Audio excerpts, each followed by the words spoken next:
Good evening, everyone. My name is Justin, and I will be doing some commentary tonight with my friend Sabarat. How you doing? Some commentary tonight, man. We're going to be It's doing the commentary the tonight. commentary. Yeah, Yep. this is going to be pretty hype. Has to be my favorite category in all of Super Metroid, other than Double Anti Bingo, of course. So, for those that aren't familiar with GT Classic, it involves beating the game, and you have to defeat all major bosses while utilizing the Golden Teresa code. And Yep. basically, what the code does is it provides Samus with like 53 53% of the items. Excuse me, I'm like stumbling over my words because we're getting this race started. It's pretty exciting, but Yep. uh, you get 53% of the items. It gives you like 100 missiles, 20 Yep. super missiles, 20 Mhm. power bombs, Yeah. 7 energy tanks, and Well, all the not quite. major. Oh, Uh, sorry. I was going to say not quite 7 energy tanks. It gives you that's true. 700 energy. That's true. But go on, continue. Yeah, you get all the major items except for Screw Attack. That's But right. it's not a big deal because Screw Attack is right next to the Golden Teresa. Um, Uh, right off the bat, we have all the players in the Sarah Station, the familiar blue hue of the space colony here, and we don't want to fight Ridley. That takes way too long, so we're just gonna damage ourselves down to critical health. yeah, it's like 100 shots or something like that. Way too many. Forget that. 100's way too many.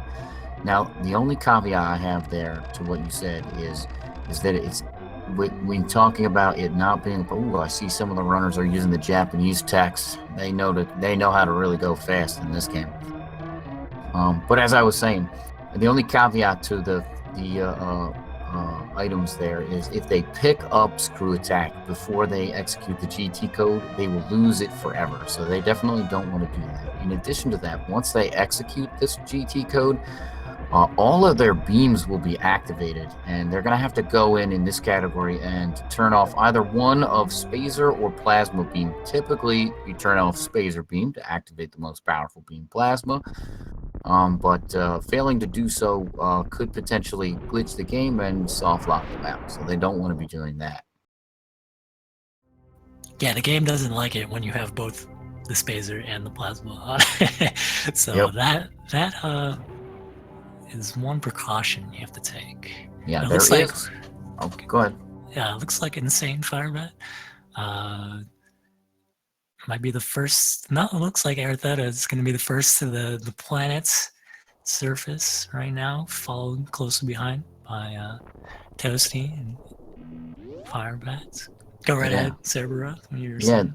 Yeah, these guys are all very close right now. I was going to say there is a different category where you turn off Wave Beam and you keep both Plasma and Spazer enabled, but we're not going to be seeing that tonight. You can check that on our leaderboards if you want.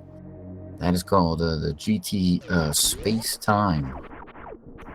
Oh boy, so Canadian Owl, he has the moonwalk on. Looks like Toasty also has it on. They're gonna Yep. be doing some moonfall right there. And Yeah. that is a nice little glitch that you can do. Basically, moonwalking off of the platform, and you fall at an uncapped speed. So it saves time there. Doesn't really save a whole lot of time other places. So you might see it used sparingly. Yeah, that is actually something recently discovered. This just discovered this year or last year, something like that. Yeah, And sometime mid. I want to say mid last year. so even now, new things can be picked up about this Oh game. yeah, It's 20 some years old.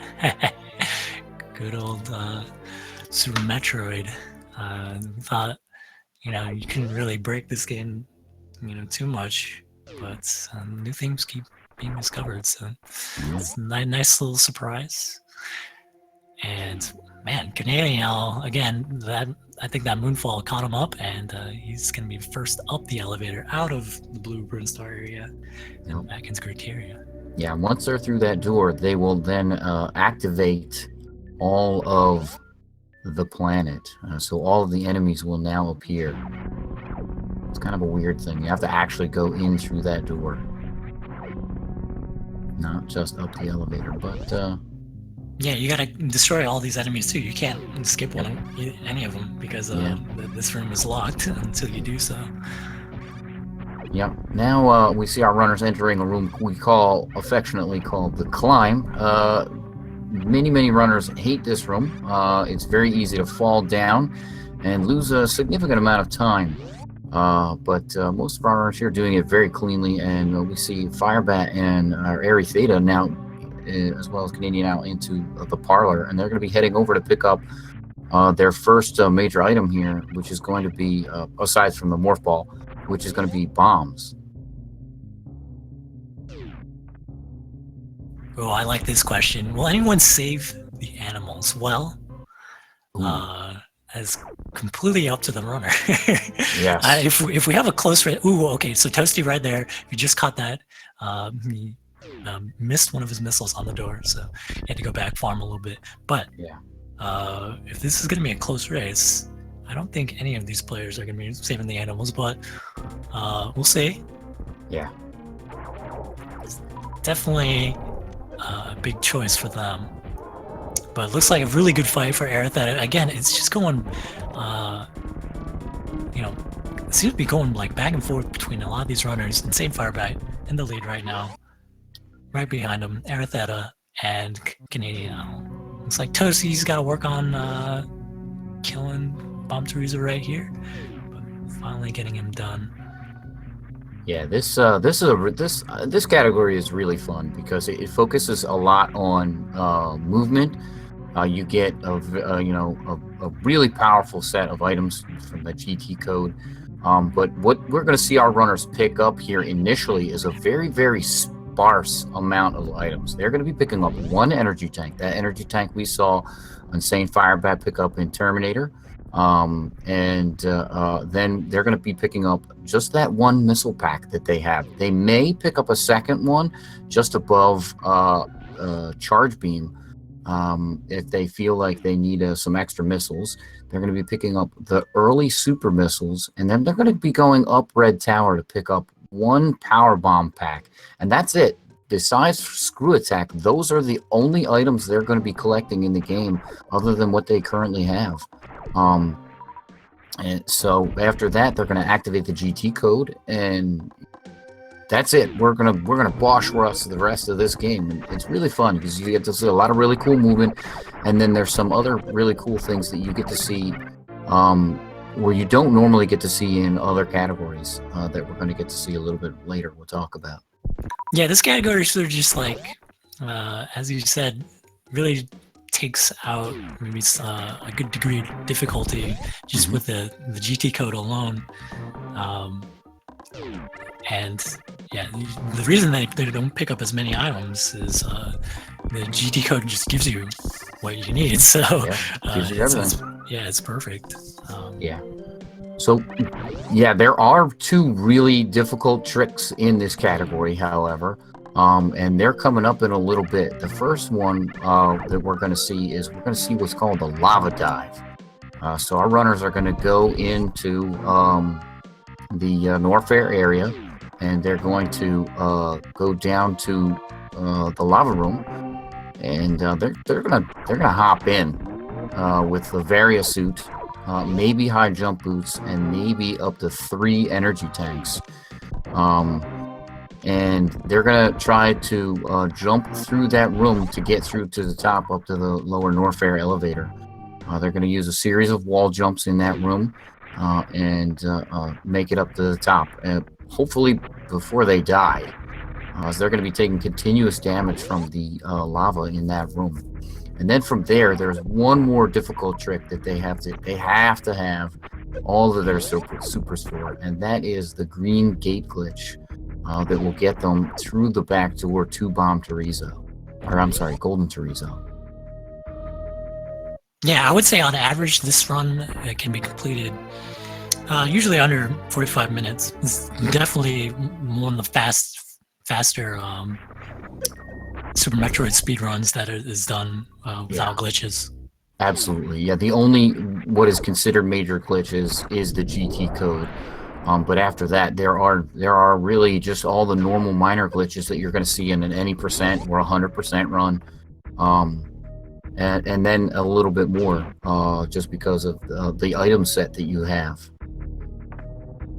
Yeah, it looks like Firebat's experience is really paying off here. Because we saw Canadian Owl and Toasty playing a little catch up there. Again, Yeah. going up to get these early power bombs, it's a little bit tricky because you're trying to do this upward shot, which we call the hero shot, up the red tower, and then you gotta avoid all these space turtles that are like in the way. You're supposed to have the ice beam to help you climb up there, but we don't have that. So the biggest reason that they're getting power bombs is actually because the entrance to Lower Norfair, you need to have it's a power bomb door, so you have to have power bombs, and this is the most accessible one to get. Yeah, and there we saw Insane Firebat use one of those power bombs there to open up the Meridia tube earlier on. So we're gonna hope that all of our runners do that, actually, because it's going to save them about 40 seconds later on, once they come back through here. They're going to go right up into the Meridia area. So yeah, that's a really nice thing that hopefully all of our runners will take advantage of. If not, they're going to have to lay that power bomb later on when they come back. Ooh, taking a little dip in the water here. That she got big energy drop there from the cack attack, and there it is. She's gonna lay that power bomb. Yeah. Break the glass. She's gonna let it play out. Oh, Yeah. Interesting to see Firebat here take a little damage to reduce lag, but unfortunately he does not get the quick kill. Yeah. He's gonna have to fight Kraid standing up. It's going to cost him a little bit of time. Oh, I think Canadian transitioned the room a little bit too earlier there, and I don't think he has the tube broken. I think Toasty didn't even break the tube. Yeah, that's one thing about breaking the glass to Meridia. You have to wait for the whole explosion from power bomb to finish, and then let that play out. So Firebat lost some time there, and Aerothet is catching up. Yeah.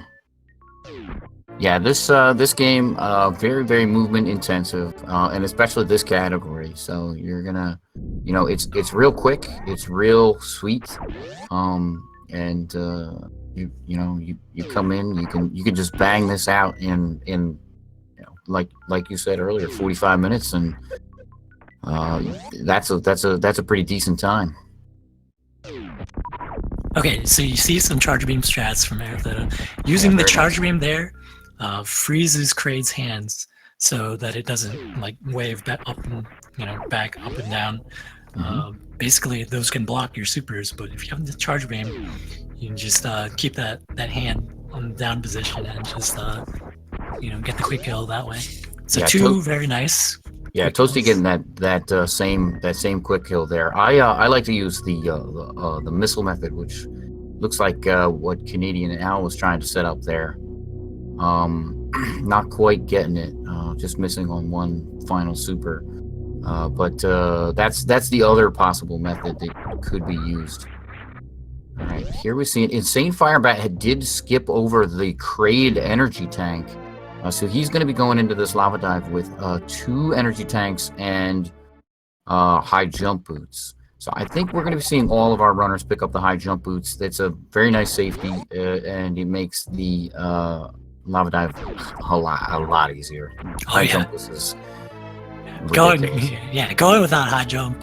It's very, very dangerous. It's definitely very skilled players can pull it off, but I would say for the purposes of racing, you should always pick up this high jump. It'll make doing the lava dive way more consistent. Yeah, absolutely. There we see Airy Theta and Toasty both picking up that Kraid energy tank. So they're going to be going in with 3 energy tanks, and that gives a lot more play in case you miss a wall jump or the Namahes in that room decide to not play friendly with you and perhaps shoot you. because getting shot by one of their flames will do 100 damage to Samus. That is an entire energy tank worth of damage, and Insane Firebat cannot actually afford that. If he gets hit by that, he will die. So it's a question of will any of our runners use the save points to save their run? And it looks like Firebat is going to make the save here. Yeah, it's a good call. Mhm. Definitely, I'm not sure if he's aware that he's in the lead, but taking a save there, sometimes you don't even need the save, but it gives you a little more confidence that oh, I have this backup, so now I can afford to make a mistake. But a lot of times you don't even need it. Yeah, exactly. And taking a death here is a 15-minute time loss, because we're about 15 minutes into the seed. So having to restart all over again is basically a situation where you're feeling like you're probably going to forfeit, which is not what we want to see tonight. We don't want to see anybody forfeit. Yeah, so you saw Firebat. He did some farming there, and that's not only for the health; it's also for the super missiles. Because again, as Serbrov mentioned earlier, they are going to be doing this green gate glitch, and you need to use your super missiles for it. So. And a very, very nice water ball there by Insane Firebat. What he did was he jumped into the lava, and then balled up, and then held left on his D-pad. And as he hit, he was able to maintain his speed and just kind of roll over and maintain that running speed. Unfortunately, he misses the lava dive again. That save was very crucial. Yeah. So he's able to try again. Next up, we're going to be seeing Airy Theta try this lava dive here. It is tricky, but they have 3 energy tanks, so it's going to give them a little more safety as compared to what Insane Firebat has. Also, Canadian Owl coming in with only 2 energy tanks. So they're going to have very, very little play, but it won't matter once they get to Golden Chorizo, because they're going to execute that Golden Chorizo code, and everybody's going to be on the same playing field at that point in time, having 700 energy. Not quite 7 E-tanks, so that would give 799, but 700 energy. All right, Airy Theta coming up with a very different start for that water ball, but looks like choosing not to do it, just jumping through the room. Yeah, both Air Theta and Toasty Muffins. Yeah. Side by side. They need to get this wall jump here on the right. Yeah, Airy Theta getting it. Yep. Toasty right behind. And man, this is pretty exciting. It looks like Toasty's going to go for a save. This is also a good call, because this green gate glitch is no gaming. It's pretty much like random. As much as we talk about how quick that this category is, it's very front heavy. It's very front loaded. There are a lot of tough tricks in the beginning, and you have to do these little glitches here. So Air Theta gonna enter this room, and you'll notice the green gate is facing the other way, but you can actually open this gate if you do it properly. She's got one more try, doesn't get it, and that's gonna be reset. Yeah, they're Canadian Owl taking a little bit different approach to the mock ball, also getting through. What he did was he just balled up and rolled right into the room. Now, he doesn't have full run speed, but he is able to keep his, basically the speed that he entered the water with, which is a little bit better than not getting anything. And here it is, Toasty Muffin is getting both the green gate glitch, and now he has the GT code, so he's going to have a nice lead here while everybody else is still trying to get there. That was really cool from Toasty. I've never seen that. So as he entered this room, again, you have to hold all the face buttons and those 4 inputs to get the GT code, and he had missiles selected. So if there was ever an error shot from one of his beams, that wouldn't happen. It would just shoot out a missile, and I really like that. It's interesting to see. Yeah, that's definitely a kind of safety precaution I've seen some runners do in this category. It was definitely a thing in the multi-category tournament that just passed a little while ago. that players were doing, just to make sure, because if you shoot with all those beams selected, you'll know, because the game will, the whole top UI will be replaced with crazy nonsense, and you won't be able to do anything. Okay, taking a little bit of damage there from Firebat, but he's through. Yeah, that's got to be a relief to be through both of those tricks. The one little scary thing about that room above there is there's acid there, so like you're trying to navigate your way over to where Golden Chorizo is, and like these space turtles are flying back and forth, and sometimes they'll knock you into the acid. You got to be a little bit careful. Yeah, those rippers will certainly knock you, and that's why sometimes you'll see runners actually lay a power bomb to get rid of a bunch of them. All right, Area Theta doing a reset there. Not sure what quite happened.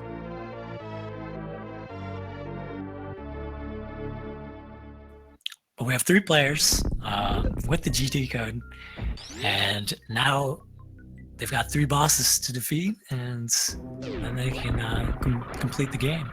Yeah, and they're going to do them in Ridley, Dragon, Phantoon order at this point in time. It's the fastest, and we're going to be seeing really cool strats when we get to Dragon, Batwoon, and Phantoon.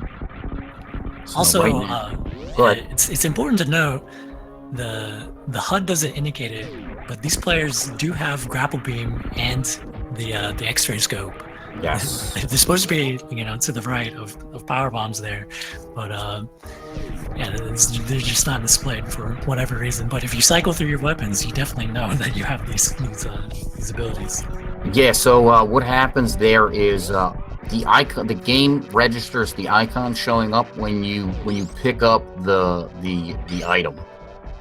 So because they haven't actually picked up the item, it doesn't register that there. If they were to save and reset, then it would display that they have those items. But they're not going to do that because that's slow at this point in time. So this is a pretty standard Ridley fight at this point in time. One thing we might see that we see Toasty doing is our players may decide to unload a number of super missiles. Super missiles are definitely the fastest damage per second on Ridley. But that ice wave plasma beam that they are using will take down Ridley in just 20 shots. Oh man, Firebat got those metal pirates a little off sync, taking a little damage, losing a little bit of time, but finally cleans it up. Yeah, it can be a little bit tricky to keep them on sync for sure. Coming into the Powerhouse room now, and getting a little bit of a speed boost with that womble jump on his space jump, but not able to keep that all the way through here, the Norfair farm room. All right, so there we go for Area Theta. Yeah. Finally gets the green gate glitch. Yeah, good for them. That's awesome to see. We're gonna get to see them. Hope they hold all 4 of the buttons here. And yes, excellent. Samus has turned purple. That's what we want to see. So, one other thing that we haven't mentioned is that the game does give our runners 3 reserve tanks, and they are filled up. So we'll see our runners make use of that later on at Mother Brain when they try to go for the stand-up glitch.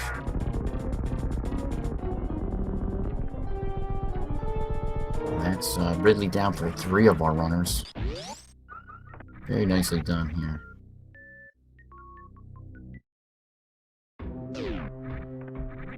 Ooh, Canadian Owl going for a damage boost off the Zebo there. Not quite getting it, just jumping a little bit too high and not getting through the door. Those little green bugs can be tricky. Yeah, and see there, Toasty, we see making use of the spring ball. This category gives certainly the best items, and you can use that spring ball as much as you like. My personal favorite item. Sad that it's locked away and is really only shown off in this category and 100%. But yeah, you can just ball up and jump, and you're gonna see that in several places here in Lower Norfair. Yeah, you can do a lot of really fun strats with the spring ball. Oh yeah. Since you have it in this category. Yeah, I think right now it's just, I think Firebat, he definitely has the experience, and it's just going to be up to his execution. We'll see if Toasty can keep this lead as he heads up to Meridia. Yeah, Toasty and Canadian are going to lose a little bit of time because I don't believe they've opened up the tube, while Firebat has. So that's going to give him a little bit of the ability to make up a little bit of time here. Yeah, and there's confirmation that Toasty did not open up that tube, so he's got to wait for that animation and that power bomb. So plus that stops his momentum when he enters the room, which is something that runners can use to jump up and through that room to get straight to Meridia. But now that we're in Meridia, we're going to be seeing a really cool strat. We mentioned that our runners do have a grapple and X-ray scope. So what our runners are going to do here is they're going to use what we call the microwave beam on all the remaining bosses. So they're going to go into Bot Wound, and they're going to charge up a Ice Wave Plasma Beam, and they're going to select that X-ray scope. Now, you're not going to be able to see it. Once again, as we mentioned, the icon is not available on the HUD, but they're going to fire that charged up beam, and they're going to continually activate the X-ray scope. And what that's going to do is it's going to basically let the iframes of the boss run out as the X-ray scope goes, and they're going to basically continually damage the boss. And there's Toasty doing it, and he has overkilled Ba Woon there. That is one cooked sea snake.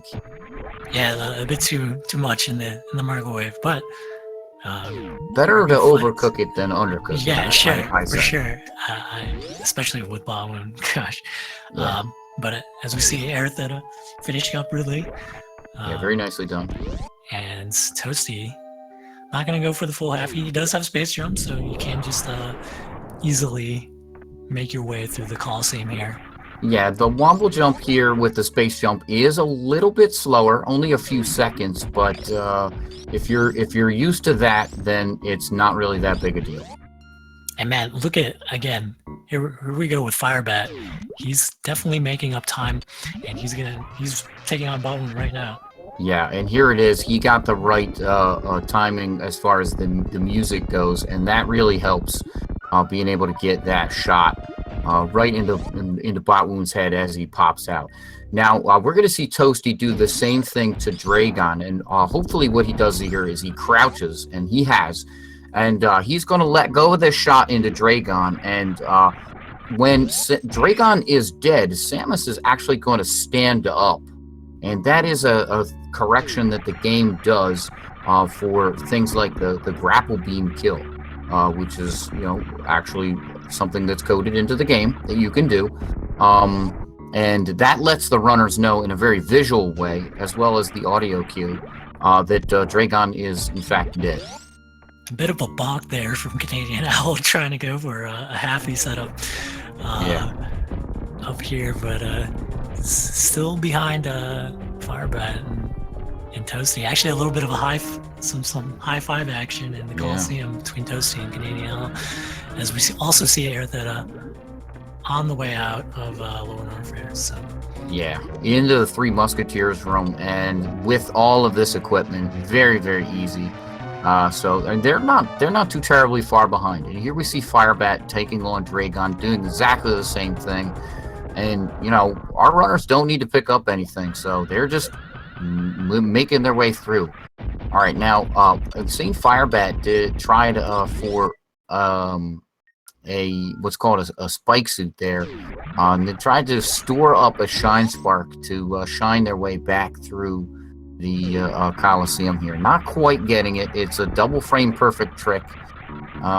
So it's really hard. But there's default back to this Womble Dome.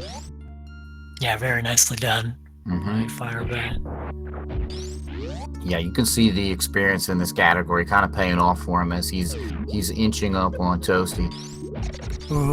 One thing that's a little bit of concern for Aerithera right now, Yeah. Down to 199 on the energy, so might need to take it a little safe, a few of the parts here. Yeah, it's a little bit scary, but they can use Botwoon and Dragon to kind of refill on that energy, so... All right, no need to open up that power bomb there for Toast, the power bomb door for Toasty, as they're not going back down into Red Tower ever. One thing you do want to watch out for is actually that missile pack there in the moat. You don't want to pick that up. It is just a waste of 7 seconds. Yeah, again, there are definitely items along the way you can entertain yourself with picking up, but you have everything you need to beat the game right now. So just go through the bosses, make your way to Turian, and that's what Toasty is planning to do here. Absolutely, all of our runners are that is all their plan to get through. That is certainly an interesting way back through Mount Everest that I don't believe I've ever seen anybody do. That kind of like reverse spark there that Canadian Al did. Yeah, I think you normally only see it in like low percent speed, but yeah, it's an interesting way of getting up to the door. And he's back into Brinstar right now. Yeah, there's a really nice spring ball strat by Canadian Al. Meanwhile, Airy Theta taking down Botwoon. That microwave beam really doing a number. And there, Toasty Muffins has Fantoon down. Now, there was a trick there to Fantoon. You can't just microwave him directly. What you have to do is you actually have to get him to float around. So you have to hit him with 1 or 2 missiles. And once he starts floating around, then you can actually get him into the microwave beam. But that's it for Toasty Muffins. He's going to be making his way over to Torian and that Golden 4 statue.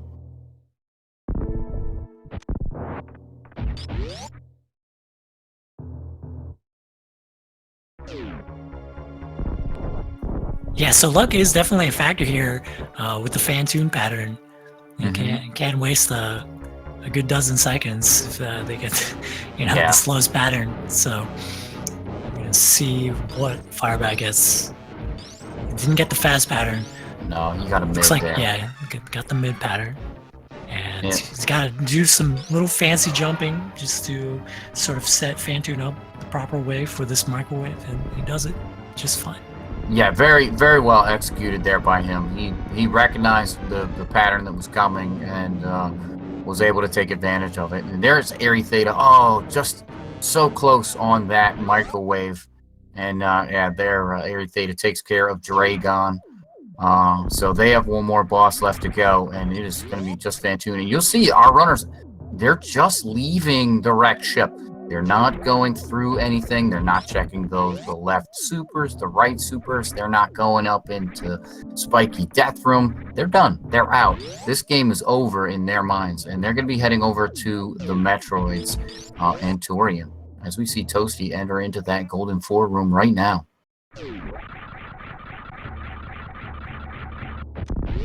This is excellent timing here. 33 at the Golden 4 statue for Toasty Muffins.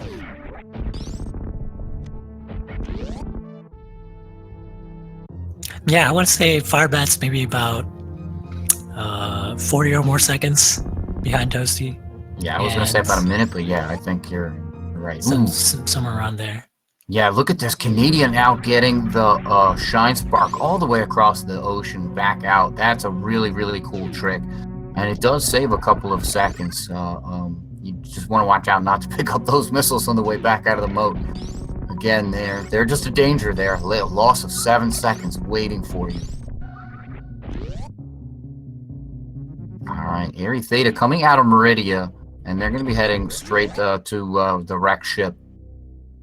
Still all really good timing here. 33 minutes coming out of Meridia.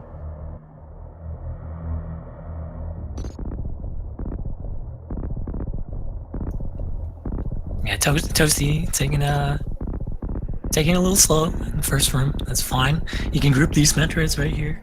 Just gotta go to the left. There's real easy strat right there. You go all the way to the left, you fall down, and those two Metroids are right there for you to freeze. Yeah, I like the left strat. It is a little bit easier to do. There is a right strat that groups them right next to the door. It's obviously a little bit faster, but it's much harder to execute. Ooh, okay. So I like this. He's not grouping the last 7 Metroids. Yeah. He's gonna do them individually, and he has done with the tiny Metroids. He's got a big Metroid waiting for him, and we'll see if he can do this skip.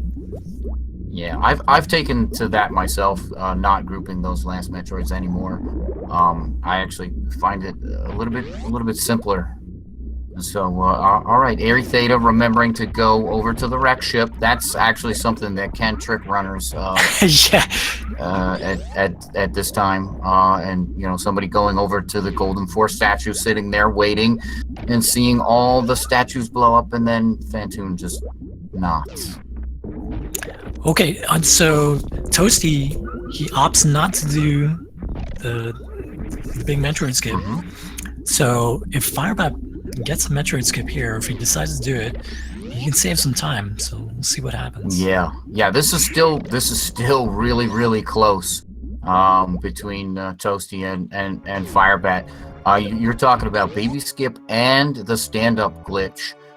That could be something that shifts the lead in one runner's favor versus the other.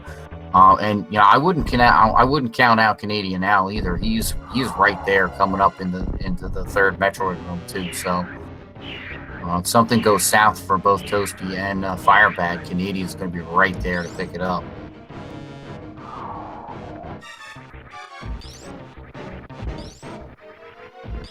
So big thing right there, Firebat, he's got to clear out the debris, the coral, whatever you want to call it, and he's got the skip.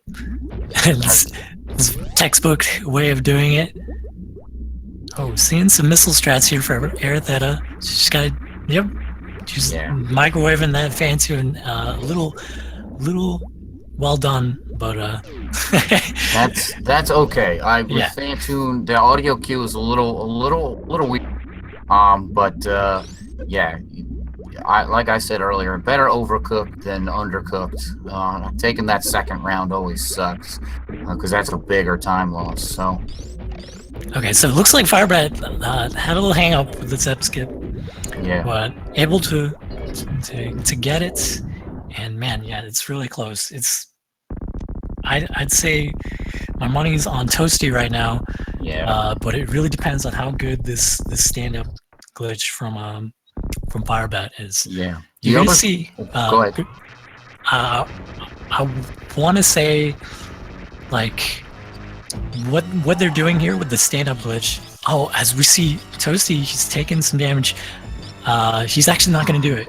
He has the various he has the various suit on, so he's just going to sit through this cutscene. Yeah. The other thing that I was going to mention is if you do the stand-up glitch, there is potential to soft lock in this category, where in 100% that potential does not exist as much. And here's Insane Firebat. He is actually set up for the stand-up glitch. As you see, he has used the reserve tanks and has taken off various suits. So 700 energy is exactly where he wants to be. He does not need to take any damage here, and now he's stood up and he is into the cutscene. So all he wants to do is be off the floor here. And this could very well give him the edge over Toasty Muffins. And he is locked into the floor. I hope he gets his X-ray. Oh boy. Oh, that's not good. That is not good. And there goes Canadian Owl. He was trying to set himself up for a Crystal Flash there. Again, he was under the damage values, and he had 55 energy. He wanted to damage himself on Mother Brain for additional 30. Unfortunately, gets 60. So Yeah. that's a All right. really bad death. Yeah, really bad death. It looks like he has forfeited from the race too. And there was Canadian actually, or I'm sorry, Insane Firebat actually bombs to get out from under the floor there. Got stuck on the floor again as the Metroid detached from Mother Brain, but was able to use the X-ray scope to get off the floor. And How has a little bit of an edge here versus Toasty, I think, is he's damaging Mother Brain 3. So this is going to be really, really close. Yeah, Toasty's done with Mother Brain 3. So he's still got the lead. He just needs to. Okay. There's a little bit of a freeze on Firebat's screen, but he deals with it just fine. And now it's escape time.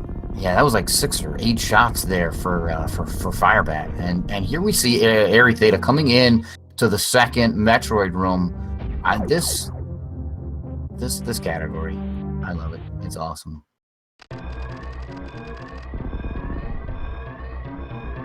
All right, regular Shine Spark there for Toasty. No Blue Bomber strat. I do like me that Blue Bomber strat, well, even though I cannot do it myself. It's just really, really cool looking. Yeah, it's one of my favorite strats when you have the spring ball here. Yeah, exactly. It's another one of those spring ball strats that since you have it, you can totally do it.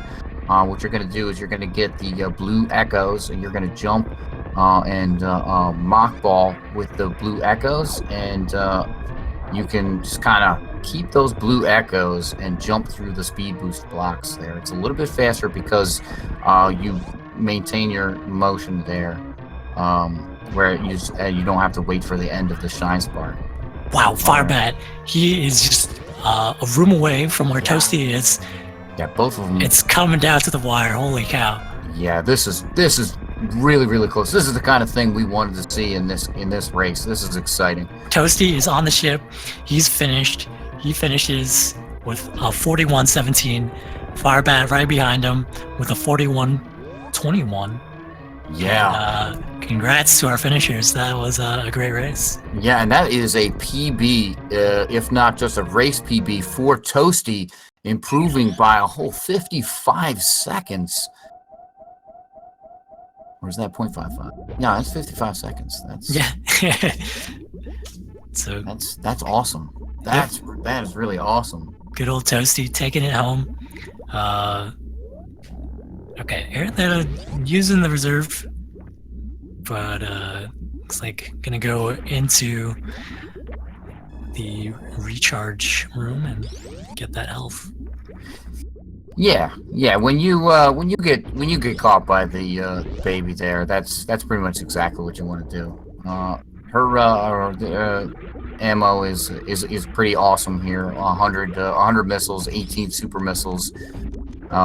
So it's not gonna have to worry about anything here, especially if they go ahead and do the Zebtype skip. I'll tell you, this trick is actually one that eluded me for a long time. Yeah, so there is a little quirk to doing this trick. You can do it with screw tack on, but it's way easier. You just take screw tack off. So that's what going into the menu there was for. Yep, and very nicely done there by Airy Theta, and just tons of ammo to unload into here. So unlike any percent, you have so much ammo here, you don't have to worry about soft locking in Mother Brain 1. Yeah, even if you don't have any super missiles, you have plenty of missiles to do the job. Yep. 100 missiles will absolutely get you there. Yeah, it's another nice thing about this category.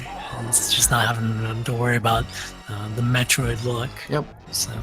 Yep, you get all the movement options and basically the speed of any percent run. It's really really, really nice package here that this run puts together. All right, I would say it does want to be careful. Does not want to take too much damage there from Mother Brain. If they want to try that stand-up glitch. Looks like I'm not gonna go for it. So basically, you just want to make sure that your energy is above 300, and that will just get you hit by this rainbow beam, and the brain will just go straight into the cutscene. Yeah, that's fair. If you're not used to this this particular stand-up, it is a little bit trickier than the 100% stand-up. You know, as we saw, Insane Fireback got stuck in the floor and then got stuck on the floor, and there is a possibility where you can get the Metroid stuck in Mother Brain's knee. So there's some weird things that can happen with this category stand-up glitch that don't happen in the 100% or are less likely in that category. So you want to watch out. If you're not familiar with it, it's best to just take the full cutscene and do all the 36 rainbow shots that are normally required. Yeah, that's so that's like a weird little thing with the big Metroid. Like after it gives you back all of the energy, you have only 700's worth. Mm-hmm. So once that happens, the big Metroid will get sort of stuck in place. Like it'll stop in this specific area where Samus is. And if you're doing the stand-up glitch, if you're too close to Mother Brain, like down by the bottom left, it'll be stuck there, and then Mother Brain just can't aim over there. So a lot of weird little fun things you can do to break the game, but we're just trying to finish it tonight. Yeah. I like this Airy Theta just hanging back in the corner. There is a slightly better spot more forward, but it's a little riskier because Mother Brain is more likely to shoot you there. But it's a little bit faster because it gets those rainbow beams off the screen faster, as they do create a little bit of lag the more longer they're on the screen. But that corner is certainly much safer. And it's on to the escape here for Airy Theta, bringing us home in tonight's race. This has been a really awesome. Man, I almost wish I was in this race. Yeah, it was a good showcase. Yeah. Congratulations to our finishers. Fortunately for Canadian Owl, he took a death at the Mother Brain 2, so was unable to finish the race. Well, I guess could have started back at one saves. It would have taken him quite a while to finish. Yeah, that is on the unfortunate nature of Super Metroid. Very unforgiving as a game, but very rewarding and very fun at the same time. So,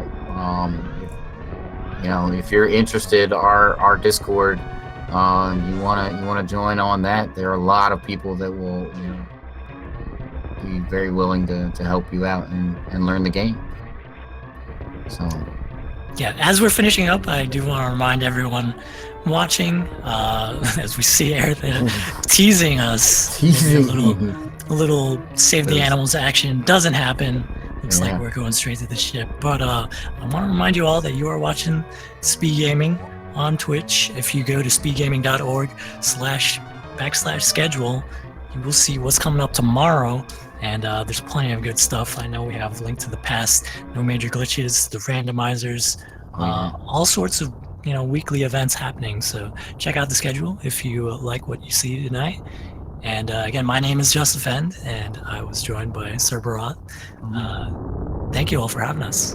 Yeah, there's like a Rockman 2 tournament. I was catching a little bit of that. I love Rockman 2. It's a great game. Man. There's like a Mega Man 2 Game Boy tournament too. That's such a throwback. I was like, oh man, I want to go break out my old Game Boy games so I can play Mega Man again. No kidding. Yeah. Some really cool stuff, and you can find it all on that schedule here. Let me put the link up in the chat. There you go. You can click on that, folks. So that I think is going to do it for us tonight. Ari Theta finishing in third place here with an official SRL time of 47:38. Really nice showcase, I think, of Super Metroid in this category. Yeah, don't miss next week. Same place, same time. Yeah, I same believe bad we- channel, same bad time. Yeah, I believe we are going to have Super Metroid randomizer. So if you guys like watching randomizers and Super Metroid, check it out. Yeah, I love randomizers. I'm in that Zelda randomizer tournament that you mentioned earlier, so maybe I revisit commentary, maybe I revisit playing. We'll see. Tune in next week to find out. Yep. That's going to be it for me, so take care, guys. See ya. Yeah. All right, thanks everybody for watching.